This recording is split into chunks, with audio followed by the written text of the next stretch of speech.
কিশোরগঞ্জের ঐতিহ্যবাহী শোলাকিয়া ঈদগাহে অনুষ্ঠিত হয়েছে ঈদ উল ফিতরের 199তম ঈদ জামাত। সকাল 10টায় শুরু হয় জামাত। এই জামাতে লক্ষাধিক মুসল্লি অংশ নেন। নামাজ শেষে বিশ্ব শান্তি ও দেশের সমৃদ্ধি কামনায় বিশেষ মোনাজাত করা হয়।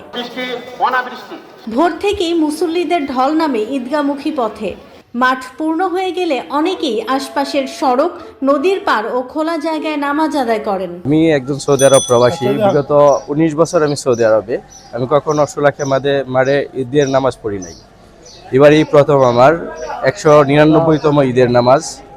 ইনশাআল্লাহ এবং সকল মুসলমান এবং সকল মুসলিম দেশের জন্য দোয়া করব, যাতে যুদ্ধ পরিস্থিতি স্বাভাবিকভাবে আসে এবং আমাদের সকল মুসলমানদের কল্যাণ হয়। আমি এখানে আজকে দীর্ঘ 4-5 বছর যাবৎ 5 বছর যাবতীয় এখানে আসি, ঈদের নামাজে অংশগ্রহণ করি। এখানে লাখ লাখ মুসল্লি হয়। এখানে অনেক মূল্যবান কামিয়াবি লোক আসেন। তাদের সাথে সোহাব্বত এবং মহাব্বতে তাদের সাথে কথা আলোচনা হয়, অনেক ভালো লাগে। শোলাকিয়াতে বিশাল প্রচুর মানুষজন হয়, খুব ভালো লাগে আমার এই জন্য এখানে আসছে। আর এখানে সারা বিশ্বের মুসলিম জন্য যাতে খুব ভালো হয়, বিশ্ব মুসলিমের জন্য দোয়া করছি ইনশাল্লাহ, সবাই যাতে সুন্দরভাবে ঈদটা কাটাতে পারে ইনশাল্লাহ। ঈদ জামাতকে ঘিরে নেওয়া হয় 4 স্তরের কঠোর নিরাপত্তা ব্যবস্থা। সেনাবাহিনী, বিজিবি, পুলিশ সহ বিভিন্ন বাহিনীর সদস্যরা দায়িত্ব পালন করেন।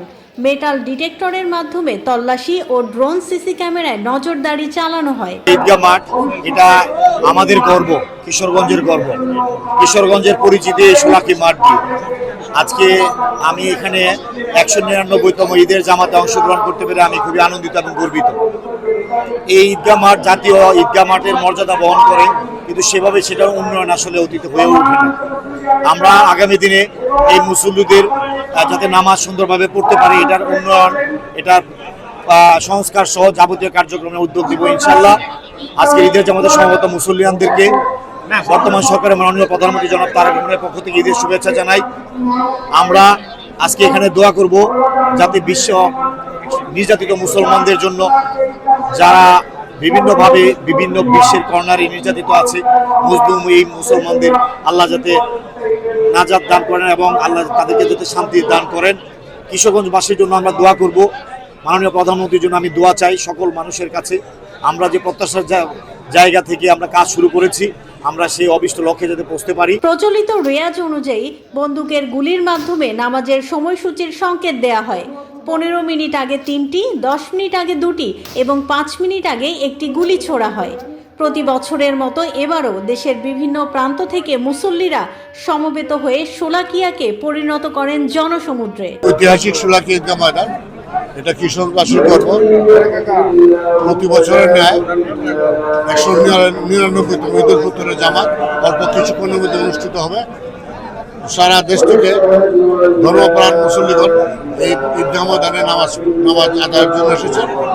আমরা তাদের সুস্বাস্থ্য কামনা করি এবং আশা করি তার উৎসবমুখর পরিবেশে ঈদ উল ফিতর নামাজ অনুষ্ঠিত হবে এবং কোনো আশঙ্কার সম্ভাবনা নেই, কোনো রকমের দুর্ঘটনার সম্ভাবনা নেই। আমরা আশা করি যে ঈদ উল ফিতর নামাজ শেষে ধর্মপ্রাণ মুসল্লিরা নিরাপদে তাদের বাড়িতে ফিরে যাবেন এই প্রত্যাশাকে। এবং আমাদের প্রিয় নেতা বাংলাদেশের প্রধানমন্ত্রী জনাব তারেক রহমানের পক্ষ থেকে এবং আমরা কিশোর জেলামের পক্ষ থেকে সমস্ত ধর্মের মুসলমানদের দেশবাসীকে ঈদ উল ফিতরের শুভেচ্ছা জানাই।